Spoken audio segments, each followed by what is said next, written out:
नमस्कार मंडळी. तर आज मी फेस पॅक लावायला घेतला होता आणि हा नीमचा फेस पॅक होता. तर मी हा लावायला घेतला होता. लावला आणि 15-20 मिनटं मला वेट करायचं होतं. तर तोपर्यंत मी विचार केला की आधी फेस पॅक लावते आणि मग नंतर खिचडी भात बनवून घेते.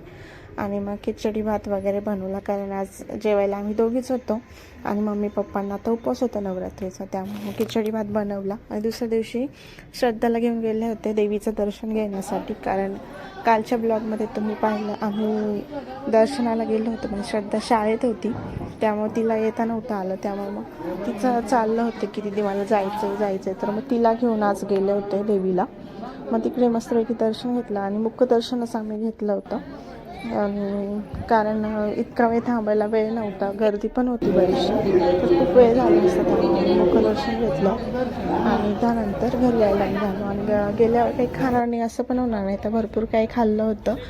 त्यानंतर घरी आलो. चलो बाय.